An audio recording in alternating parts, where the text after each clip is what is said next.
Hello friends, welcome back to Lonely Road Scandinavia. അപ്പോൾ നമ്മളിപ്പോൾ യാത്ര ചെയ്തുകൊണ്ടിരിക്കുന്നത് ബെൽജിയത്തിലാണെന്നറിയാമല്ലോ. നമ്മൾ പിറ്റേ ദിവസം ബ്രസൽസിൽ നിന്ന് ബ്രൂക്സ് എന്ന് പറയുന്ന ഒരു സ്ഥലത്തേക്ക് പോകാൻ തീരുമാനിച്ചു. ബ്രസൽസിൽ നിന്ന് ഏതാണ്ട് 1 മണിക്കൂർ യാത്രയാണ് ബ്രൂക്സ് എന്ന് പറയുന്ന സ്ഥലത്തേക്ക്. നമ്മൾ അന്ന് പറഞ്ഞ ആ ആപ്പിൽ അല്ലെങ്കിൽ അവിടുന്ന് ഡയറക്റ്റ് ടിക്കറ്റ് ബ്രൂക്സിലേക്ക് എടുക്കാവുന്നതാണ്. ബ്രൂക്സിൽ ടിക്കറ്റ് എന്ന് പറയുന്നത് നമുക്ക് മൾട്ടി ടൈംസ് യൂസ് ചെയ്യാം ഒരു ദിവസം തന്നെ. അപ്പോൾ ഈ ബ്രൂക്സിലേക്ക് പോകുന്ന വഴി ഗെൻറ്റ് എന്ന് പറയുന്ന വേറൊരു സിറ്റിയും കൂടെ ഉണ്ട്. അപ്പോൾ ഇതിനർത്ഥം എന്ന് വെച്ചാൽ നമുക്ക് വേണമെങ്കിൽ അവിടെ ഇറങ്ങാം, തിരിച്ച് അതേ ട്രെയിനിൽ തന്നെ അതേ ടിക്കറ്റ് യൂസ് ചെയ്ത് തന്നെ വേറെ ട്രെയിനുകളിൽ കയറാം. അങ്ങനെ ആ ദിവസം എത്ര പ്രാവശ്യം വേണമെങ്കിലും നമുക്ക് ആ ടിക്കറ്റ് യൂസ് ചെയ്യാം. അപ്പോൾ ഇത് ബ്രൂക്സിലെ മെയിൻ സ്റ്റേഷനാണ്. ഞങ്ങൾ കുറച്ച് നേരത്തെ രാവിലെ അവിടെ എത്തി കേട്ടോ. 8 മണിക്ക് എത്തി. നമ്മൾ നേരത്തെ എത്തുകയാണെങ്കിൽ കുറച്ചും കൂടി ഈസി ആയിരിക്കും എന്ന് പറഞ്ഞു കേട്ടോണ്ടാണ്. ഒരു ദിവസം കാണാനുള്ള കാഴ്ചകളെ ഇവിടെ ഉള്ളൂ. പക്ഷേ ഒരു 11 മണിയൊക്കെ ആകുമ്പോഴേക്കും ഭയങ്കര തിരക്കായിരിക്കും എന്ന് പറഞ്ഞുകൊണ്ടാണ് ഞങ്ങൾ രാവിലെ വന്നത്. ഇവിടെ നിന്ന് ബ്രൂക്സ് ഓൾഡ് ടൗണിലേക്ക് നമുക്ക് ഊബർ വിളിക്കുകയോ അല്ലെങ്കിൽ നമുക്ക് ഇവിടെ നിന്ന് ബസ്സിന് പോവുകയോ ഒക്കെ ചെയ്യാം. പക്ഷേ ഞങ്ങൾ നടന്നു പോകാനാണ് താല്പര്യപ്പെട്ടത്. അപ്പോൾ ഞങ്ങൾ നടന്നുകൊണ്ടിരിക്കുകയാണ്. ഈ ബെൽജിയത്തിലെ അല്ലെങ്കിൽ യൂറോപ്പിലെ തന്നെ ഏറ്റവും പിക്ചർസ്ക് ആയിട്ടുള്ള ഒരു മനോഹരമായ കണ്ടിരിക്കേണ്ട ഒരു കുഞ്ഞു ടൗൺ എന്നാണ് ബ്രൂക്സ് അറിയപ്പെടുന്നത്. യുനെസ്കോ വേൾഡ് ഹെറിറ്റേജ് സൈറ്റാണ് ബ്രൂക്സ് എന്ന് പറയുന്ന ഈ കൊച്ചു പട്ടണം ബെൽജിയത്തിലെ. യഥാർത്ഥത്തിലെ വെനീസ് ഓഫ് ദ നോർത്ത് എന്നറിയപ്പെടുന്നത് ഈ ബ്രൂക്സ് ആണ്. കാരണം ഇവിടുത്തെ കനാലുകൾ തന്നെ. ഇവിടെ കൂടെ ഒഴുകുന്ന നദിയുടെ പേരാണ് റെയിൻ റിവർ. അപ്പോൾ ഈ റിവറിനെ പലതായി വിഭജിച്ച് കനാലുകൾ ഉണ്ടാക്കി നോർത്ത് സീ ആയിട്ട് കണക്ട് ചെയ്തിരിക്കുകയാണ്. അതുകൊണ്ട് തന്നെ ഈ കൊച്ചു പട്ടണം ഒരു റിച്ച് ആയിട്ടുള്ള പട്ടണമാണ് കേട്ടോ. അപ്പം നമ്മളിതാ ഇങ്ങോട്ട് നടന്നപ്പോൾ തന്നെ ഇതൊക്കെ നിങ്ങൾ കാണുന്നുണ്ടല്ലോ, എന്തൊരു ഭംഗിയുള്ള മെഡീവിയൽ ബിൽഡിങ്സ് ആണ് ഇവിടെ ഉള്ളതെന്ന്. അപ്പം നമ്മുടെ ആദ്യത്തെ ലക്ഷ്യം ബെൽഫ്രേ ഓഫ് ബ്രൂക്സ് കാണാനാണ്. അപ്പോൾ ഇതിനകത്ത് ഒരുപാട് ചർച്ചുകൾ വേറെ ഉണ്ട്. ബസിലിക്ക ഓഫ് ഹോളി ബ്ലഡ് പോലുള്ള ചർച്ചുകളിലേക്കാണ് നമ്മൾ പോകേണ്ടത്. അപ്പം ഞങ്ങൾ ആ പറഞ്ഞിരിക്കുന്ന വഴി കൂടെ പോയിക്കൊണ്ടിരിക്കുകയാണ്. ഇതാണ് belfry of Bruges, bell tower, tallest tower of Bruges എന്നാണ് അറിയപ്പെടുന്നത്. ഇനി ഇതിനകത്ത് കയറാൻ പറ്റുമായിരുന്നു നമുക്ക്, പക്ഷെ അന്ന് അതെന്തോ കാരണം കൊണ്ട് അടച്ചിരിക്കുകയാണ്. കയറുന്നതിന് ഫീസ് ഉണ്ട്. ഞങ്ങൾ അതുകൊണ്ട് അത് വേണ്ടാന്ന് വെച്ചു. അവിടെ നിന്ന് ഞങ്ങൾ നടന്ന് റോസൻഹോദ്കായ് എന്ന് പറയുന്ന ഒരു സ്ഥലത്തേക്ക് എത്തി. എന്തായാലും കണ്ടിരിക്കേണ്ട ബ്രൂക്സിലെ ഒരു സ്ഥലമാണ് റോസൻഹോദ്കായ്. അവിടെ നിന്നാണ് കനാൽ ടൂറുകൾ ആരംഭിക്കുന്നത്. ബ്രൂക്സിൽ നിങ്ങൾ പോയാൽ മസ്റ്റായിട്ട് ഫോട്ടോ എടുക്കേണ്ട സ്ഥലം എന്നറിയപ്പെടുന്ന ഒരു ഫോട്ടോ സ്പോട്ടാണ് കേട്ടോ ഈ റോസൻഹോദ്കായ്. അവിടെ നിങ്ങൾ ചെന്ന് കഴിഞ്ഞാൽ ക്യൂ നിന്ന് നിങ്ങൾക്ക് ഫോട്ടോ എടുക്കാനുള്ള സൗകര്യം അവരുണ്ടാക്കി തരും. ഇനി അഥവാ നിങ്ങൾക്ക് ബ്രൂക്സ് പുരാതനമായ രീതിയിൽ ആസ്വദിക്കണമെങ്കിൽ ഇവിടെ കുതിര സവാരി ഉണ്ട്. 29 ക്രോണയാണ് 29 യൂറോ ആണ് ഒരാൾക്ക്. അപ്പോൾ നിങ്ങൾക്ക് അതിൽ ബ്രൂക്സ് സിറ്റി മുഴുവൻ അവരെ നിങ്ങളെ കൊണ്ടു നടന്ന് കാണിക്കും. ഇതിനിടയ്ക്ക് ഞങ്ങളിതാ ഒരു ഇന്ത്യൻ റെസ്റ്റോറൻറ്റും അവിടെ കണ്ടു. അപ്പോൾ ജസ്റ്റ് അതൊന്ന് എടുത്തതേ ഉള്ളൂ. ബ്രൂക്സിൽ വന്നിട്ടും ഇന്ത്യൻ റെസ്റ്റോറൻറ്റ് കണ്ടത് ഞങ്ങൾക്കൊരു അത്ഭുതമായിപ്പോയി. ഇതാണ് റോസൻഹോദ്കായ്. ഇതിൻ്റെ കരയിൽ മുഴുവൻ ഫോട്ടോ എടുക്കണ ആളുകളുടെ തിരക്കാണ്. ഫോട്ടോഗ്രാഫേഴ്സ് ഉണ്ട്. നമുക്ക് അവർ നമ്മുടെ ഫോട്ടോ എടുത്ത് തരും. പക്ഷേ ഞങ്ങളതിന് നിന്നില്ല. ഞങ്ങൾ നേരെ കനാൽ ബോട്ട് റൈഡിന് പോവുകയാണ്. ഒരാൾക്ക് ബോട്ട് റൈഡിന് ഒരാൾക്ക് 12 യൂറോ വെച്ചിട്ടായിരുന്നു. പക്ഷേ ഇത് വർത്തായിട്ടുള്ള ഒരു ബോട്ട് റൈഡ് ആയതുകൊണ്ട് തന്നെ എല്ലാവർക്കും ഞങ്ങളത് സജസ്റ്റ് ചെയ്യും. സമയം 9:30 മറ്റോ ആയിരുന്നുള്ളെങ്കിൽ പോലും ഭയങ്കര തിരക്ക് ഓൾറെഡി ആ സിറ്റിയിലായിട്ടുണ്ടായിരുന്നു. ഞങ്ങൾക്ക് വെയിറ്റ് ചെയ്ത് 3ാമത്തെ ബോട്ടോ മറ്റോ ആണ് കിട്ടിയത്. അപ്പോൾ എന്തായാലും ഞങ്ങളിത് ആ ബോട്ടിൽ കയറാൻ തീരുമാനിച്ചു. നെക്സ്റ്റ് വരുന്ന ബോട്ടിൽ ഞങ്ങൾക്ക് കയറാൻ പറ്റും എന്ന് ഞങ്ങൾ വിചാരിച്ച് അവിടെ നിൽക്കുകയാണ്. നിങ്ങൾ കരയിൽ കൂടെ പോകുന്ന ആളുകളെ കണ്ടുല്ലോ അല്ലേ ഈ 9:30 മണിക്ക് തന്നെ. ഇനി ഇവിടുത്തെ പ്രത്യേകത എന്താണെന്നറിയാമോ? ഈ റെയിൻ റിവറിൽ ഓൾമോസ്റ്റ് 80 ബ്രിഡ്ജുകളുണ്ട് അത്ര. അതുകൊണ്ട് തന്നെ ഇതൊരു സിറ്റി ഓഫ് ബ്രിഡ്ജസ് എന്നും കൂടെയാണ് ബ്രൂക്സ് അറിയപ്പെടുന്നത്. നമ്മൾ യൂറോപ്പിൽ കാര്യം പറയുകയാണെങ്കിൽ ഇപ്പോൾ ഞങ്ങൾ 3 തരത്തിലുള്ള കനാൽ റൈഡുകൾ ഞങ്ങൾ ചെയ്തിട്ടുണ്ടായിരുന്നു. ഒന്ന് വെനീസിൽ, ഒന്ന് ഹീത്തൂളിൽ, ഒന്ന് ബ്രൂക്സിൽ.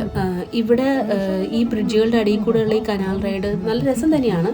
പക്ഷേ ഞങ്ങളൊന്ന് കമ്പയർ ചെയ്ത് നോക്കി കേട്ടോ. വെനീസിൽ ഭയങ്കര ഹൈപ്പാണെന്ന് നമുക്ക് പറയേണ്ടി വരും. ഗോണ്ടോള കയറുക എന്നുള്ളത് മാത്രമാണ് അതിൻ്റെ ഒരു ഭംഗി അവിടെ ഉള്ളത്. 100 യൂറോ ആണ് അവിടുത്തെ ചാർജും. അത് കമ്പയർ ചെയ്യുമ്പോൾ കുറച്ച് ഹൈപ്പാണെന്ന് തന്നെ പറയേണ്ടി വരും. ഇവിടെ കുറച്ച് ആർട്ടിഫിഷ്യലാണ് ഈ കനാലുകളും അതിൻ്റെ ചുറ്റുമുള്ള ബ്രിഡ്ജുകൾ ബിൽഡിങ്ങുകളും എല്ലാം ഒന്ന് തോന്നുമെങ്കിൽ പോലും നല്ല ഭംഗിയാണ്. പക്ഷേ ഹീത്തൂൺ ഇതുമായിട്ട് കമ്പയർ ചെയ്യാനേ പറ്റില്ല. ഇത് ഞങ്ങൾക്ക് ഈ മൂന്നെണ്ണത്തിൽ എനിക്ക് ഏറ്റവും ഇഷ്ടപ്പെട്ടതും നേച്ചറിനോട് അടുത്ത് നിൽക്കുന്നതായിട്ടുള്ള കനാലുകളായിട്ട് തോന്നിയത് ഹീത്തൂണാണ്. ഈ കാണുന്ന ബ്രിഡ്ജാണ് ഫേമസ് ആയിട്ടുള്ള ബ്രിഡ്ജ് ഓഫ് ലവ്. ഇവിടുത്തെ പ്രത്യേകത എന്താണെന്ന് വെച്ചാൽ, നിങ്ങൾ ഈ ബ്രിഡ്ജിൽ നിങ്ങളുടെ പ്രിയപ്പെട്ടവരുടെ കൂടെ ക്രോസ് ചെയ്യുകയാണെങ്കിൽ നിങ്ങൾ എറ്റേണൽ ലവ് ഷെയർ ചെയ്യുമെന്നാണ് പറയപ്പെടുന്നത് കേട്ടോ. അപ്പോൾ ബ്രിഡ്ജ് ഓഫ് ലവ് അല്ലെങ്കിൽ ബോണിഫാഷ്യസ് ബ്രിഡ്ജ് എന്നൊക്കെ അറിയപ്പെടുന്ന ബ്രിഡ്ജായിരുന്നു അത്. അതൊന്ന് പറയണമല്ലോ ഈ സമയത്ത്. പാരീസാണ് എല്ലാവരും ഭയങ്കരമായിട്ട് പ്രണയത്തിൻ്റെ പ്രതീകമൊന്ന് പോകുന്നത് എങ്കിലും ഇതവിടെ ബ്രൂക്സിൽ പ്രണയത്തിൻ്റെതായ കുറേ സ്മാരകങ്ങൾ നിങ്ങൾക്ക് കാണാൻ പറ്റും. ഇതിപ്പോൾ ഈ ലവ് ബ്രിഡ്ജ് എന്ന് പറഞ്ഞ പോലെ തന്നെ മിന്നസോട്ടെ വാട്ടർ, അങ്ങനെ കുറേ വാട്ടർ പാർക്ക്, അങ്ങനെ കുറേ സ്ഥലങ്ങളുണ്ട് ഇവിടെ. അത് ഓരോന്നിൻ്റെയും പ്രത്യേകതകൾ ഞാൻ പറയാം കേട്ടോ. എല്ലാം പ്രണയമായിട്ട് ബന്ധപ്പെട്ടുള്ളതാണ്. പക്ഷെ എന്താണെന്ന് അറിഞ്ഞൂടാ, അത് കൂടുതലായിട്ട് ആളുകൾ പറയുന്നത് കേട്ടിട്ടില്ല ഇതുവരെ. ഞാൻ പറഞ്ഞല്ലോ, ഇവിടെ ബ്രസൽസിൽ നിന്ന് 1 മണിക്കൂർ ദൂരമാണ് ബ്രൂക്സിലേക്കുള്ളത്. ഇവിടെ സൺഡേ എല്ലാം ക്ലോസ് ചെയ്തേക്കായിരിക്കും കേട്ടോ. അതുകൊണ്ട് ആരും സൺഡേ വരാനായിട്ട് നിൽക്കരുത്. നിങ്ങൾക്ക് വേണമെങ്കിൽ ഗെൻറ്റും ബ്രൂക്സും ഒറ്റ ദിവസം കൊണ്ട് തന്നെ കാണാവുന്നേ ഉള്ളൂ കേട്ടോ. നിങ്ങൾ രാവിലെ വരികയാണെങ്കിൽ ഇതെല്ലാം വളരെ പ്ലാൻഡ് ആയിട്ട് കിടക്കുന്ന സ്ഥലങ്ങളാണ്. അപ്പോൾ നിങ്ങൾക്ക് ഒറ്റ ട്രിപ്പിന് തന്നെ ഇതെല്ലാം ബ്രൂക്സിലെ എല്ലാ സ്ഥലങ്ങളും കണ്ടിട്ട് ഒരു 2 മണിയാകുമ്പോഴേക്കും ഗെൻറ്റിലേക്ക് പോയി കഴിഞ്ഞാൽ അതും വേണമെങ്കിൽ കണ്ടു കഴിഞ്ഞിട്ട് വരാവുന്നതേ ഉള്ളൂ. പക്ഷേ നോർമലി ഇവിടെ വരുന്ന ആളുകൾ ഉച്ചയാകുമ്പോഴേക്കും വന്ന് ഒരു ദിവസം ഇവിടെ സ്പെൻഡ് ചെയ്തിട്ട് ഗെൻറ്റിലേക്ക് പോവുകയാണ് നോർമലി ചെയ്യാറ്. ഞാൻ ആദ്യം പറഞ്ഞല്ലോ ഇത് റെയ് റിവറാണെന്ന്. ഈ റിവറിനെ പലതായിട്ട് മുറിച്ച് കനാലുകളാക്കിയേക്കാണ്. ഇത് ബെൽജിയത്തിൻ്റെ സാമ്പത്തിക വളർച്ചയ്ക്ക് വലിയൊരു ഭാഗം വഹിച്ച കനാലുകളാണ്. കാരണം ഈ കനാലുകൾ വഴിയാണ് നോർത്ത് സീ ആയിട്ട് കണക്ട് ചെയ്തതും അതുവഴി വ്യാപാരങ്ങൾ ബെൽജിയത്തിലേക്ക് വന്നതും. ഇവിടെ ഓൾമോസ്റ്റ് 80 ബ്രിഡ്ജ് ഉണ്ട് എന്നാണ് പറയുന്നത് കേട്ടോ. ഇനി ബ്രൂക്സിൻ്റെ വേറൊരു പ്രത്യേകത എന്താണെന്ന് പറയുക, ഇഷ്ടം പോലെ ചെറിയ ചെറിയ ക്യാസിൽസ് നിങ്ങൾക്ക് ഇവിടെ കാണാൻ പറ്റും.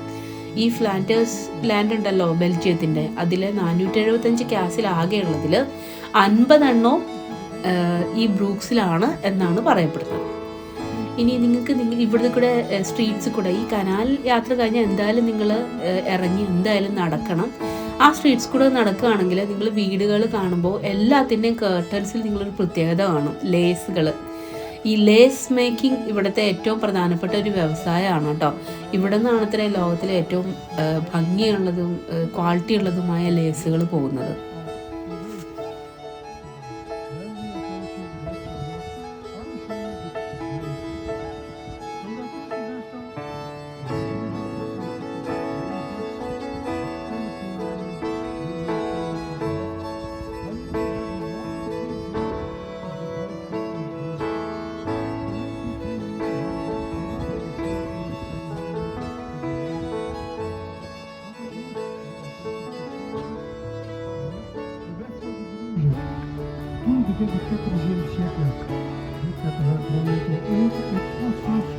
നല്ല ഫ്രണ്ട്ലി ആയിട്ടുള്ള മനുഷ്യരാണ് കേട്ടോ ഈ ബ്രൂക്സിലും ബെൽജിയത്തിലൊക്കെ ഉണ്ടായിരുന്നത്. ഞങ്ങളുടെ ബോട്ട് ഓടിച്ചിരുന്ന ആൾ 2 ഭാഷയിലും ഞങ്ങൾക്ക് എക്സ്പ്ലനേഷൻ തരുന്നുണ്ടായിരുന്നു. ഈ സിറ്റുവേഷനിൽ ഞങ്ങൾ പെട്ടെന്ന് മനസ്സിലാക്കി അന്ന് അങ്ങേരുടെ പിറന്നാളായിരുന്നു എന്ന്. അപ്പോൾ ഞങ്ങൾ ബോട്ടിലെല്ലാവരും കൂടെ അയാളെ വിഷ് ചെയ്യുന്നതാണ് ഇപ്പോൾ കാണുന്നത്. പുള്ളി ഭയങ്കര ഹാപ്പി ആയിട്ടുള്ളൊരു മനുഷ്യൻ കേട്ടോ.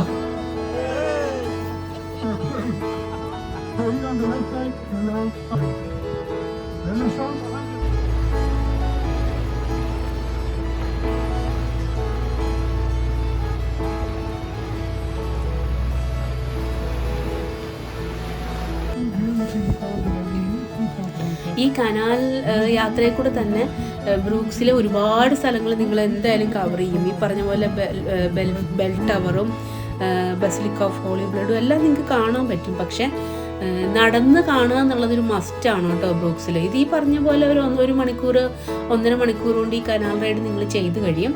അത് കഴിഞ്ഞ് ഒരു ചെറിയ വാക്ക് ഈ കനാലിൻ്റെ സൈഡിൽ കൂടെ ഉള്ള സ്ട്രീറ്റ്സിൽ കൂടെ എന്തായാലും നിങ്ങൾ നടന്നിരിക്കണം. നിങ്ങൾ ഭയങ്കര ഭംഗിയുള്ള സ്ട്രീറ്റ്സാണ്, അത് എന്തായാലും നിങ്ങൾ മിസ് ചെയ്യാൻ പാടില്ല കേട്ടോ. അപ്പോൾ ഈ പറഞ്ഞ ബ്രൂക്സിൻ്റെ ഒരു 1 ഡേ ഇറ്റിനറി ഞങ്ങളുടെ ഡിസ്ക്രിപ്ഷനിൽ കൊടുത്തേക്കാം കേട്ടോ. പോകാൻ താല്പര്യമുള്ളവർ ആ ഇറ്റിനറി നോക്കി പ്ലാൻ ചെയ്യുകയാണെങ്കിൽ നിങ്ങൾക്ക് വേണമെങ്കിൽ 1 ഡേയിൽ ഇത് കംപ്ലീറ്റ് ചെയ്യാം. താമസിക്കുന്നതുകൊണ്ട് കുഴപ്പമൊന്നുമില്ല. ഫുഡൊക്കെ ഒരുപാട് ആസ്വദിച്ച് ഡിന്നറൊക്കെ ഭയങ്കര ആസ്വദിച്ച് കഴിക്കാൻ താല്പര്യമുള്ളവർക്ക് ഒരു ദിവസം അവിടെ നിന്ന് കണ്ടാലും പ്രശ്നമൊന്നുമില്ല. പക്ഷേ വൺ ഡേ ഉള്ളൂ ടൈം എന്നുള്ളവർക്ക് നല്ലൊരു ഇറ്റിനറി ആയിരിക്കും ഇത്. അപ്പോൾ ഞങ്ങളിതാ കനാൽ റൈഡ് കഴിഞ്ഞ് ഇറങ്ങി. ഞാൻ ആദ്യം പറഞ്ഞ പോലെ ഞങ്ങൾ അത് കൂടെ ഒന്ന് നടക്കാൻ തീരുമാനിച്ചേക്കാണ്. ഞങ്ങളുടെ ലക്ഷ്യം ബസിലിക്ക ഓഫ് ഹോളി ബ്ലഡ് ആണ് ഞങ്ങളുടെ ലക്ഷ്യം. എന്താണ് ആ ചർച്ചിന് ആ പേര് വരാൻ കാരണം എന്നറിയാമോ? ജീസസ് ക്രൈസ്റ്റിനെ ക്രൂസിഫൈ ചെയ്ത ശേഷം ജീസസിൻ്റെ ബ്ലഡ് സ്റ്റെയിൻസ് ഉണ്ടായിരുന്ന ഒരു തുണി കഷ്ണം അതിവിടെ സൂക്ഷിച്ചു വെച്ചിട്ടുണ്ടെന്നാണ് പറയപ്പെടുന്നത്. അതുകൊണ്ടാണ് ഈ ചർച്ചിന് ഇത്രയധികം പ്രസിദ്ധി കൈ വന്നത്. ചർച്ചിൻ്റെ പേര് ബസിലിക്ക ഓഫ് ഹോളി ബ്ലഡ്. ഈ ചർച്ചിൽ ടിക്കറ്റ് ഇല്ല കേട്ടോ. അപ്പോൾ നമുക്ക് ഫ്രീ ആയിട്ട് പോയിട്ട് കാണാം. ഞാൻ ആദ്യം പറഞ്ഞ പോലെ ഒരുമാതിരി എല്ലാ സ്ഥലങ്ങളിലും ടിക്കറ്റ് ഉണ്ടാവും, ബെൽ ടവർ അങ്ങനെയുള്ള സ്ഥലങ്ങളിലൊക്കെ. പക്ഷേ എന്തുകൊണ്ടോ ഈ ചർച്ചിനകത്ത് നമുക്ക് ടിക്കറ്റ് ഇല്ല. നല്ല ഭംഗിയുള്ള പൗരാണിക ഭംഗിയുള്ള ഒരു ചർച്ച് തന്നെയാണ്. നിങ്ങൾക്ക് ആർക്ക് വേണമെങ്കിലും ഇതിനകത്ത് കയറി കാണാവുന്നതാണ്.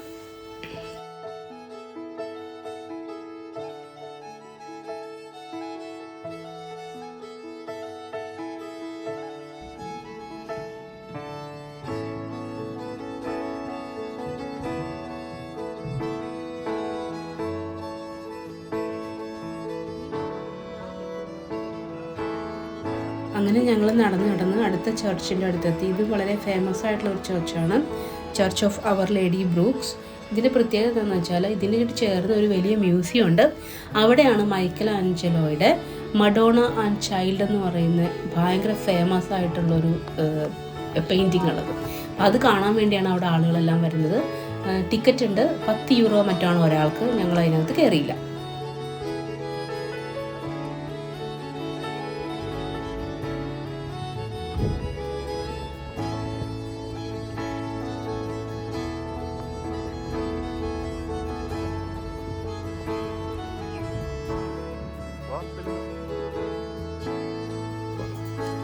അവിടെ നിന്ന് ഞങ്ങൾ നേരെ ബോണഫിഷ്യസ് ബ്രിഡ്ജ് അഥവാ ബ്രിഡ്ജ് ഓഫ് ലവ് എന്നറിയപ്പെടുന്ന ആ ബ്രിഡ്ജിലേക്ക് പോയി. ആദ്യം പറഞ്ഞ പോലെ എറ്റേണൽ ലവ് വേണമെങ്കിൽ അത് ക്രോസ് ചെയ്യണമല്ലോ. അത് കാരണം ഞങ്ങളത് ക്രോസ് ചെയ്യാൻ വേണ്ടിയിട്ടാണ് അങ്ങോട്ട് പോയത്. അവിടെ ഞങ്ങൾ ഒരെണ്ണം കൊണ്ട് പോരാ എന്ന് തോന്നിയതുകൊണ്ട് ഒരു 3-4 തവണ അങ്ങോട്ട് കൂടെ നടന്ന് ക്രോസ് ചെയ്തു. സത്യം പറഞ്ഞല്ലോ, അന്ന് ക്രോസ് ചെയ്തപ്പോൾ ഞങ്ങൾ അറിഞ്ഞിരുന്നില്ല. എന്തായാലും ഞങ്ങൾ കുറേ ക്രോസ് ചെയ്തു പിന്നീട് വീഡിയോ കണ്ടപ്പോൾ ഞങ്ങൾക്ക് മനസ്സിലായി. അങ്ങനെ അതിനകത്ത് മുകളിൽ നല്ല തിരക്കായിരുന്നു. അപ്പോൾ എന്താ ഇത്ര തിരക്കെന്ന് ഞങ്ങൾക്ക് അപ്പം മനസ്സിലാവുണ്ടായിരുന്നില്ല. പിന്നീട് വന്നു കഴിഞ്ഞപ്പോഴാണ് മനസ്സിലായത്, അതിനെപ്പറ്റി നോക്കിയപ്പോഴാണ് മനസ്സിലായത്, ഓക്കെ അതുകൊണ്ടാണ് ഇത്ര തിരക്കുണ്ടായിരുന്നത്. എല്ലാവരും ക്രോസ് ചെയ്യാൻ വേണ്ടിയിട്ട് ധൃതി പിടിക്കുകയായിരുന്നു അവിടെ കിടന്നിട്ടെന്ന്.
അപ്പോൾ ഇതാണ് പ്രസിദ്ധമായ മിന്നി വാട്ടർ പാർക്ക്.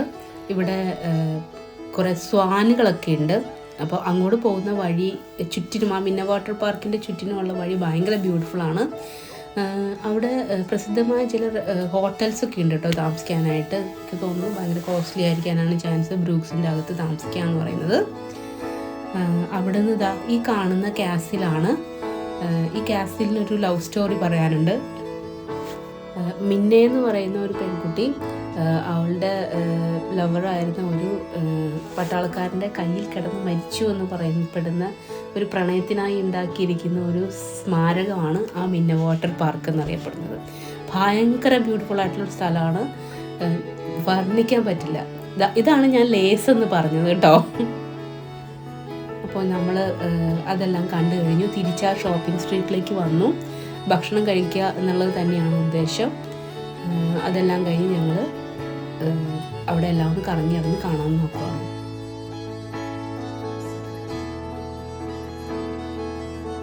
അപ്പോൾ ശരി, ഞങ്ങൾ ഇന്നത്തെ വീഡിയോ ഇവിടെ കഴിഞ്ഞിരിക്കുന്നു. ഇനി ഗെൻറ്റ് കാണിച്ചുകൊണ്ട് അടുത്ത എപ്പിസോഡിൽ കാണാം കേട്ടോ. Bye bye.